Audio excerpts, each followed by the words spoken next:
Nós vamos começar a entrevista falando sobre o velho e o novo na política. O senhor está no seu 7º mandato, são 27 anos.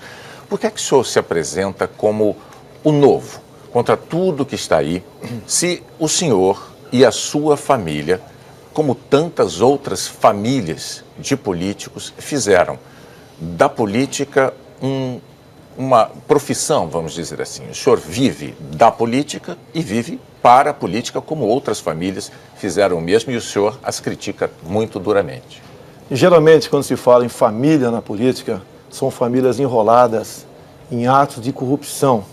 A minha família é limpa na política. Sempre integrei o baixo clero em Brasília. Se tivesse, na forma de fazer política, ocupado altos postos, com toda certeza eu estaria envolvido na Lava Jato hoje em dia. Então mantive a minha linha em Brasília. Inclusive, citado no mensalão por Joaquim Barbosa como o único deputado da base aliada que não foi comprado pelo PT. Citado por Alberto Youssef como um dos 3 deputados do PP que não buscou dinheiro na Petrobras.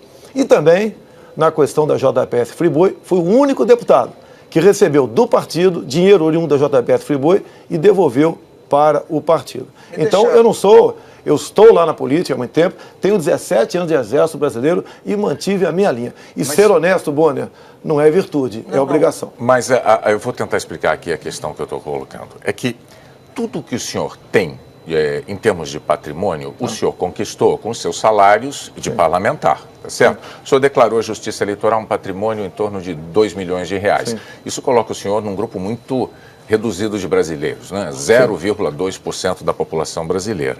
Portanto, ao longo de 27 anos, o que aconteceu foi que o senhor fez da política uma profissão.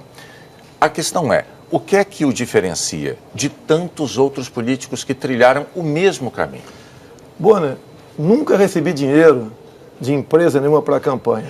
Sempre fiz a minha campanha usando aquilo que consegui ao longo do mandato, em especial as minhas conquistas. Eu tenho reconhecimento popular para isso. Muitas vezes, inclusive no passado, sequer em televisão, no horário eleitoral gratuito, eu aparecia. Então eu fiz um trabalho, no meu entender, reconhecido pelo povo como muito bom. Se não aprovei muitos projetos, também evitei que péssimos projetos fossem avante em Brasília. E, por tabela, elegi os meus filhos, um federal em São Paulo, um vereador no Rio e outro estadual no Rio de Janeiro. Ninguém é obrigado a votar nos meus filhos, eles acreditam em mim. É verdade, mas então, falando nessa questão, candidato, sim, que ele mencionou, que a gente está falando de práticas novas na política que o senhor diz tanto defender, né? O senhor dispensou o auxílio moradia, mesmo tendo um apartamento em Brasília em março desse ano. Sim. O senhor já tinha dito que isso não é ilegal e de fato não sim, é. Mas o que há de novo num candidato que defende a moralidade no uso do dinheiro público, mas que só volta atrás quando é cobrado publicamente? Não, eu fui para um apartamento novo agora porque eu precisava de um espaço maior. O meu apartamento tinha 70 metros quadrados. Tinha despesas também. Agora, vão me desqualificar por ter recebido auxílio moradia, que é legal, como a pejotização de vocês também é legal? A gente só está falando das práticas novas na política que o senhor defende. Não, eu não tenho, olha, nunca tive um cargo no governo. Nunca tive um secretário de município indicado por mim, do Estado, nada. Eu sempre fui um parlamentar preocupado com o meu mandato e o meu voto é algo sagrado. O meu voto é a marca do meu trabalho e respeito para com a população. Mas nessa questão do auxílio moradia, se todos fazem assim, o senhor faz como todos fazem, o que é de novo nisso? Olha só, eu estava num cubículo em Brasília. Todo o recurso que eu recebo em Brasília é para manutenção do meu mandato. Era para pagar também o IPTU daquele imóvel, era para pagar o condomínio, ficava quase no 0 a 0. Meu apartamento está à venda, se quem quiser comprar, está à disposição. E agora estou morando num funcional. E é tal negócio. A forma de você receber por PJ também é legal, está na lei. Eu não estou criticando isso aí. Vamos falar de economia, candidato? Vamos, é um tema caríssimo aos brasileiros, importantíssimo nesse momento, sobretudo nesse momento que o país está enfrentando. O senhor diz, com sinceridade até, que o senhor não entende de economia, e quem vai cuidar desse assunto no seu governo, caso eleito, será Paulo Guedes, o economista. A questão é, em nenhuma democracia do mundo a notícia de um candidato a chefe de Estado que, com tamanha antecedência, ao longo de uma campanha eleitoral, já tenha delegado tamanho poder a um futuro subordinado. O que é que o senhor diria a um eleitor que esteja preocupado com a possibilidade de o senhor se tornar um refém de um subordinado tão poderoso em quem o eleitor nem vai votar? Primeiro, o Lula, que não entendia de economia, teve um ministro da mesma médico. Dilma Rousseff, que entendia de economia, levou o Brasil ao caos. Eu parto no princípio, você tem que confiar nos homens e nas mulheres. Eu, às vezes, me pergunto, o que o senhor Paulo Guedes viu em mim? Ele já me respondeu, vi sinceridade e vi confiança. Eu tenho que confiar nele, como tenho que confiar no meu ministro da Justiça, o da Defesa, o da Agronomia, entre outros. E olha só, Bonner, pode ter certeza, eu sou o único desses que estão aí com chance de chegar que vai ter isenção para escolher os seus ministros. Não vai pedir bênção e nem vai estar preso a indicações políticas, que os ministros geralmente trabalham para os seus partidos políticos. Então tem essa independência. E o Paulo Guedes é um economista reconhecido dentro e fora do Brasil. O senhor tem repetido inúmeras vezes que Paulo Guedes vai permanecer com o senhor até o fim. Já foi questionado sobre isso, mas e se os senhores brigarem? Não tem briga, ele vai ficar. No entanto, existe um conceito de gestão que diz o seguinte: não se deve contratar ninguém que depois não possa ser demitido. E o senhor sabe que é impossível o senhor garantir que um subordinado vá acompanhá-lo até o fim do seu mandato. É uma garantia que o senhor não tem como oferecer, candidato. Então, a questão que eu gostaria de propor é a seguinte: digamos que Paulo Guedes um dia entre no seu gabinete como presidente da República e diga assim, sei lá, como ministro, ele diga assim, presidente, ou o senhor faz isso, isso e isso, ou eu vou pegar o meu boné e vou me embora. O que o senhor faria numa situação como essa com o Paulo Guedes? O senhor deixaria ele ir embora e aí o senhor descumpriria essa promessa de mantê-lo até o fim? Ou o senhor obedeceria à exigência feita por ele? Bonner, é quase que um casamento. Eu estou namorando o Paulo Guedes há algum tempo e ele a mim também. Nós, Bonner, somos separados. Até o momento da nossa separação, nós não pensamos numa mulher reserva para isso. Se isso vier a acontecer, por vontade dele ou por uma vontade minha, paciência. O que eu tenho de Paulo Guedes até o momento é de uma fidelidade, num compromisso enorme para com o futuro do Brasil. Tenho certeza, acredito nas propostas dele e ele vai implementar. Se não vai implementar todas, é porque temos, sim, um filtro chamado Câmara e Senado. Nem tudo o que ele quer ou o que eu quero podemos aprovar, porque passa pelo Parlamento brasileiro. O senhor está, então, agora admitindo que existe essa possibilidade de Paulo Guedes, em algum momento, se descasar do senhor, para usar uma comparação que o senhor está falando. Paulo Guedes, Bonner, quando nós nos casamos, eu com a minha esposa e você com a sua, nós juramos fidelidade eterna. E aconteceu um problema no meio do caminho, que não cabe a ninguém discutir esse assunto. Duvido, pelo que conheço de Paulo Guedes, e passei a conhecê-lo muito mais, depois comecei a conversar com ele, esse descasamento esse divórcio venha a acontecer. O único substituível nessa história sou eu, que daí troca todo o ministério. Fora isso, se porventura vier a acontecer, pode ter certeza, que não será por um capricho meu ou capricho dele, que nós estamos imbuídos, eu e Paulo Guedes estamos imbuídos em buscar dias melhores para o nosso Brasil. E nós não queremos uma aventura nesse processo. Candidato, vamos falar agora de um tema muito importante também, que é desigualdade de gênero. Segundo o IBGE, as mulheres ganham 25% menos que os homens. O senhor já disse que no serviço público já há garantia dessa igualdade salarial e no setor, na iniciativa privada, vale o que o empregador, o livre-arbítrio do empregador. O senhor já disse que um presidente da República, na sua opinião, não pode fazer nada a respeito para mudar esse quadro. O fato é que o senhor afirmou que, se fosse empregador, não empregaria mulheres com os mesmos salários dos homens. Ou seja, o senhor se solidariza pessoalmente com os empregadores que compartilham dessa desigualdade salarial. Como explicar isso às mulheres? É muito fácil. Renata, você leu isso, ouviu essa afirmação tua a meu respeito? Acho que eu ouvi e li. Não, você não. Me desculpe, a senhora não ouviu. Candidato, ouvimos. Se o senhor quiser... Você estou no programa Luciana Gimenez? Sim. Foi no mas já existia esse fato em jogo. Ela perguntou para mim, eu falei, é competência. Daí ela falou, as mulheres todas são competentes. Então, a questão de salário, a questão de competência, na CLT já se garante isso. O salário compatível, desde que não haja mais de 2 anos de tempo de serviço a mais entre um e outro. Nós sabemos que, na prática, Olha, existe desigualdade salarial entre homens e mulheres, bem, tanto é que o só, IBGE mostra Renata, que as mulheres ganham 25% a menos que homens. estudei. Eu gostaria só de saber, o senhor eleito presidente da República, o senhor candidato à presidência, que políticas o senhor deve fazer para evitar essa desigualdade? Por que o Ministério Público do Trabalho não age no tocante a isso daí? Posso agir. O senhor, como presidente da República... Mas eu não tenho ingerência no Ministério Público do Trabalho. Isso está na CLT. É só as mulheres denunciarem, o MP do Trabalho vai estar lá e resolve o assunto. Mas o senhor sabe que o Estado ele tem mecanismos para estimular a iniciativa privada para que não cometa esse tipo de desigualdade salarial. Olha, e o senhor, como candidato à presidência da República, não vai fazer nada para... Ou melhor, como presidente da República, o senhor não fará nada para evitar Mas é lógico que te faria, mas estou falando que o Ministério Público do Trabalho pode ser questionado. Eu estou vendo aqui uma senhora e um senhor. Eu não sei o certo, mas com toda certeza há uma diferença salarial aqui. Parece que é muito maior para ele do que para a senhora.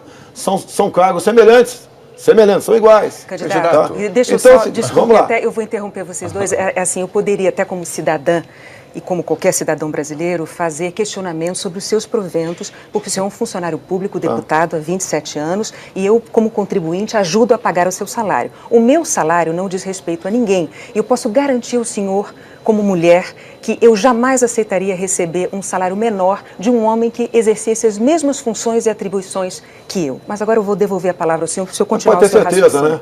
Você vive, em grande parte aqui, de recursos da União. São bilhões que recebem, o Sistema Globo, de recursos da propaganda oficial do governo. São concessões. Mas vamos lá. Não pregue-me essa pecha que eu defendo isso, porque se eu tivesse defendido um dia, teria um discurso meu na Câmara. Tá? Nunca teve um discurso, teria um projeto meu da Câmara nesse sentido. Não existe. Esse rótulo foi pregado em mim, no ano 2010, mais ou menos, 2012, quando eu dei uma entrevista para o jornal Zero Hora de Porto Alegre. Eu estudei e falei por que mulher ganha menos do que homem, de acordo com estudos, inclusive do IBGE. O senhor tem, então, algum projeto nesse sentido, se for eleito? Já está na CLT. A CLT já garante salário igual para as mesmas funções para homem e mulher. Não tem que discutir. E se a lei não está sendo cumprida, né? Quando uma lei não é cumprida, a quem compete resolver é a Justiça, é o Ministério Público do Trabalho. Candidato, vamos falar de emprego então, vamos seguindo falando de emprego, é um tema importantíssimo também neste momento. O senhor tem dito que para ter mais emprego é preciso ter menos direitos trabalhistas. Eu pediria ao senhor que explicasse, num governo Bolsonaro, quais direitos trabalhistas os brasileiros deixarão de ter?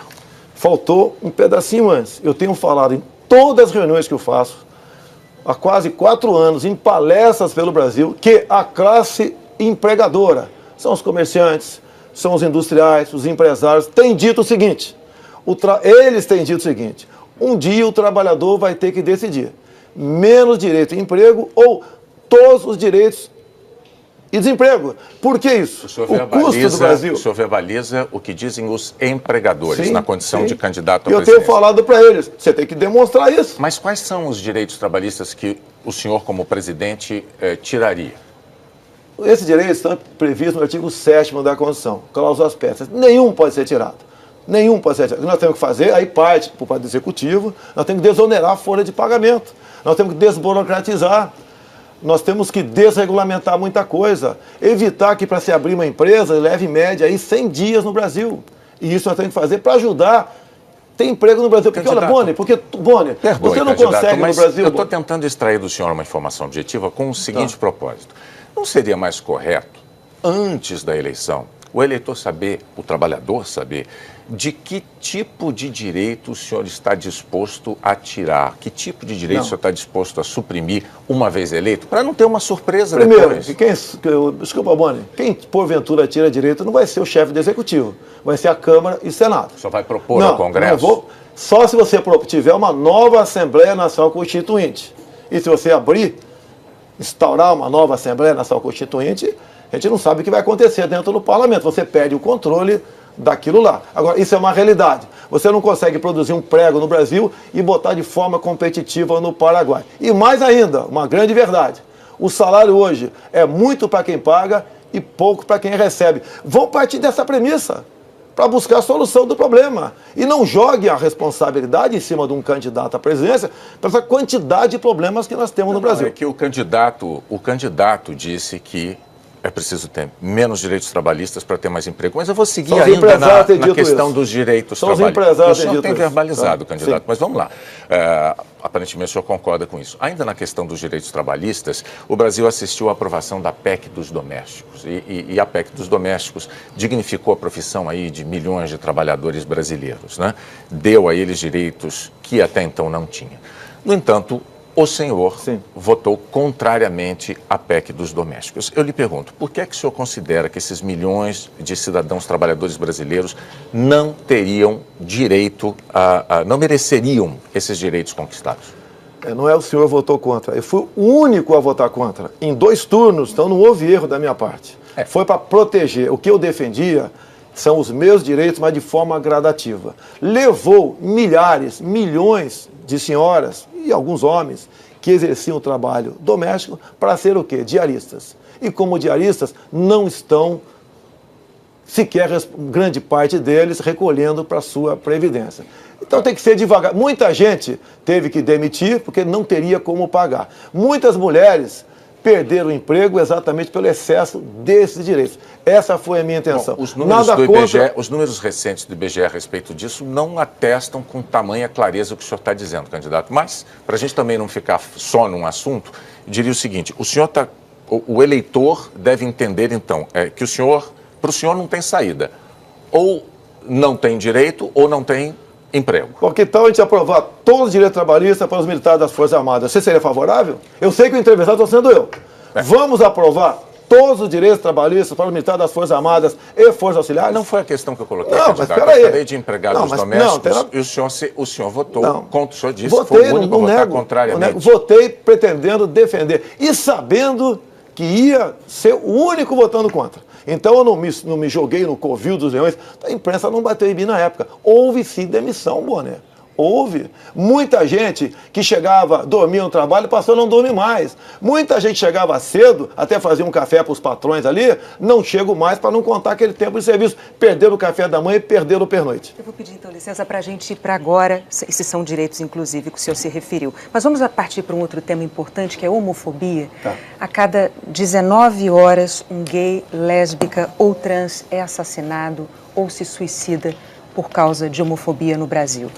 O senhor já disse que não é homofóbico, mas o senhor também já declarou que vizinho gay desvaloriza imóvel. O senhor já disse que prefere que um filho morra a ser gay. O senhor já, inclusive, relacionou pedofilia com homossexualismo. Candidato, essas declarações não são homofóbicas? Esse termo, inclusive, homossexualismo foi o senhor que usou, porque é um termo... Vamos falar.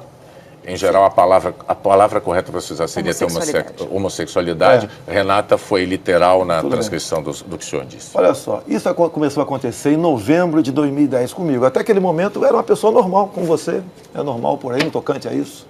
E eu passando nos corredores da Câmara, vi algo acontecendo de forma esquisita. Um grupo que não é normal você ir na praia encontrar gente de paletó e gravata. Ou num fórum, gente com short de banho. E estava um pessoal vestido a caráter e perguntei sim para um segurança lá, vai haver alguma parada do orgulho gay na Câmara? E tomei conhecimento do que estava acontecendo lá. Eles tinham acabado o 9º seminário LGBT infantil. Repito, 9º seminário LGBT infantil. E estavam discutindo ali, né, comemorando o lançamento de um material para combater a homofobia, que passou a ser conhecido como kit gay. Entre esse material, Bonner, estava esse livro lá, Bonner.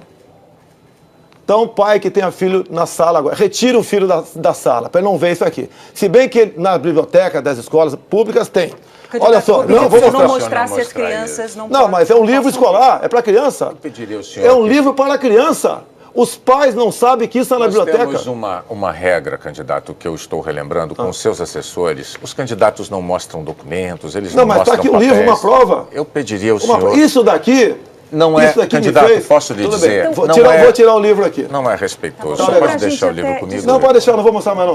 Então, olha só, eu vou mostrar numa live, depois do programa, o livro, sem problema nenhum. Se bem que fiz esse livro com a minha filha até o momento antes do livro entrar em questão. Tirei minha filha e fiz uma live não.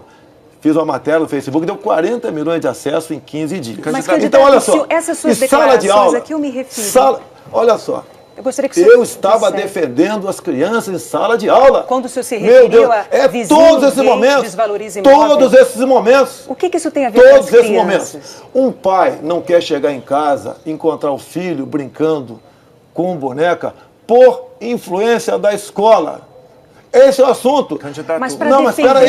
Ele fez uma pergunta, Mas foi em comissões, foi em momentos que a temperatura cresceu, Então, Tocantins. Nada eu tenho contra o gay, eu tenho contra o material escolar em sala de aula. Defender, candidato, então por que para defender o seu ponto de vista, o senhor faz declarações tão fortes que inclusive podem ofender as pessoas?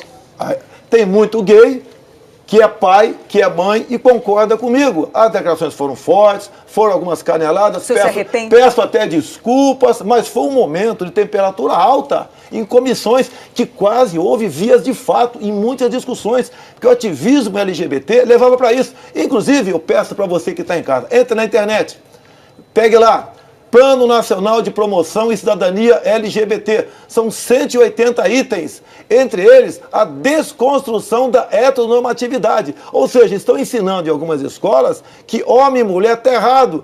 Pode ser sim, homem com homem, mulher e mulher. O que é difícil, Bonner, para criancinha a partir de 6 anos de idade. Bom, vamos lá. Renata, vamos falar sobre... Qual é o tema agora? Segurança pública. Sim. Eu acho que é a hora de entrar com esse tema, então, está na hora. Vamos lá, candidato. Outro tema importantíssimo, o Brasil está preocupadíssimo com o tema, sim, e é um tema caro ao senhor também. O senhor sabe, nas favelas brasileiras, a imensa maioria dos moradores é de gente honesta, trabalhadora, que vive sob o jugo, sob o domínio de traficantes de drogas e que, muito frequentemente, é vítima de tiroteios entre bandidos e policiais. O senhor afirmou que violência se combate com energia, se combate com inteligência e, palavras suas, se for o caso, com mais violência ainda. Mais violência ainda, candidato. Como é que o senhor acha que os brasileiros que vivem nessas comunidades dominadas por traficantes, que são vítimas desses tiroteios tão frequentes, como é que elas recebem uma afirmação como essa sua? O mais violência ainda, que eu declarei sim, isso que você falou aí, é se o bandido lá está com 762 atirando, o policial por lá de cá tem que ter uma .50. Se ele está com a .50, você tem que ter um tanque de guerra por lá de cá. Eu já fui vítima de violência. Bonner, você também, infelizmente, Bonner. Só Deus sabe o que passou na tua cabeça sobre a sua integridade, sobre a minha integridade. Esse tipo de gente, você não pode tratá-lo como se fosse um ser humano normal, tá? Que deve ser respeitado, que é uma vítima da sociedade. E nós não podemos deixar os policiais continuarem morrendo na mão desses caras. Nós, do Exército Brasileiro, acabamos de perder 3 jovens garotos para o crime agora. Nós temos que fazer o quê? Em local que você possa deixar livre da linha de tiro as pessoas de bem da comunidade e com tudo para cima deles e dá para o policial e dá para os agentes da segurança pública o excludente de ilicitude. Ele entra, resolve o problema, se matar 10, 15 ou 20, com 10 ou 30 tiros cada um, ele tem que ser condecorado e não processado. Desculpe, mas como evitar, então, uma tragédia maior quando o senhor defende mais violência do que essa que nós já temos, com tantas balas perdidas que acometem as pessoas não só dentro e fora das favelas, ou para o senhor não há alternativa? Só com mais violência. A violência é contra quem está com arma na mão. Nós, das forças do Exército Brasileiro Especial... A bala perdida também atinge inocentes. Então não vão botar o policial para invadir essa comunidade tomada pelo tráfico. Nós, no Haiti, militar do Exército Brasileiro, sem o preparo que tem o policial militar aqui, resolveu, pacificou o Haiti. Por quê? Nós tínhamos uma forma de engajamento. Qualquer elemento com uma arma de guerra, os militares atiravam 10, 15, 20, 50 tiros e depois ia ver o que aconteceu. Resolveu o problema rapidamente. Você vê bonde aqui no Rio de Janeiro, na Praça Seca, com 20 homens de fuzil. Como é que você tem que tratar essas pessoas? Pedindo para levantar as mãos, dar uma florzinha para ele? Ou atirar? Você tem que atirar. Se não atirar, não vai resolver nunca. E enquanto isso continuar acontecendo, infelizmente, vou continuar assistindo morte de policiais integrantes das Forças Armadas em todo o Brasil. No meio de tiroteios. Mas é muito simples. Então não vamos botar tropa na rua. Vamos deixar a PM a quartelada também. Eu vou convidar o senhor para a próxima pergunta, que também é importante. A gente vai falar de composição política, de aliança, do seu vice. O seu candidato a vice, o general Hamilton Mourão, ao falar sobre crise política brasileira, é uma crise que tem se estendido já há um bom tempo, ele falou para um grupo de militares no ano passado. Ele disse o seguinte, eu vou ler aqui a frase dele. Os poderes terão que buscar solução. Se não conseguirem, chegará a hora que nós teremos que impor uma solução. Hoje, a propósito, até o seu vice, ele voltou a esse assunto, ele disse que isso aí seria só no caso de haver uma situação de caos. Candidato, que solução seria essa que os militares teriam que impor ao Brasil? Impor uma democracia. Tá. Isso aconteceu em 64. E na forma da lei... Nós estamos em 2021. Na forma da lei e da Constituição da época, 2018, os militares chegaram lá. Tem 3 anos. Os militares chegaram não, foram eleitos presidente da República por 5 mandatos, tá certo? As palavras dele estão em consonância com o que grande parte da sociedade fala. E ele teve a coragem de externar isso daí. Ele agora é o militar da reserva. Nem eu, nem ele, nós queremos nada pela força. Tanto é os historiadores sérios se referem a 1964, candidato, como um golpe militar. É assim que se trata nos livros, é assim que a história mostra que os fatos se deram. O que eu lhe pergunto é para o momento que estamos vivendo. Eu já dei um salto aqui de 3 anos. Nós estamos em 2018. Em 2018, o seu vice dá uma declaração como essa, dizer que os militares vão impor uma solução. Como fica a Constituição numa situação como essa? Olha, no meu entender, foi um alerta que ele deu. E no mais, eu deixo os historiadores para lá. Eu fico com o Roberto Marinho, o que ele declarou no dia 7 de outubro de 1984. Vou repetir aqui. O senhor vai repetir? Eu vou repetir aqui. Participamos da Revolução Democrática de 1964, identificados com os anseios nacionais de preservação das instituições democráticas, ameaçadas pela radicalização ideológica, distúrbios sociais, greves e corrupção generalizada. Repito a pergunta aqui. Roberto Marinho foi ditador ou um democrata? É a história. Nós aqui, tenho certeza. Eu não falo para a mesa o candidato à presidência da República. Já houve editorial sobre isso, o senhor certamente está informado, mas nós vamos encerrar agora por causa do tempo e eu vou convidar o senhor, então, a se dirigir ao público. O senhor tem 1 minuto para dizer qual é o Brasil que o senhor quer para o futuro. Nos últimos 20 anos, 2 partidos mergulharam o Brasil na mais profunda crise ética, moral e econômica. Vamos, juntos, mudar esse ciclo, mas para tanto, precisamos eleger um presidente da República honesto, que tenha Deus no coração, patriota, que respeite a família, que trate com consideração as crianças em sala de aula, que jogue pesado no tocante à insegurança em nosso Brasil, una o nosso povo, brancos, negros, nordestinos, sulistas, ricos e pobres, homens e mulheres, para buscarmos o bem comum.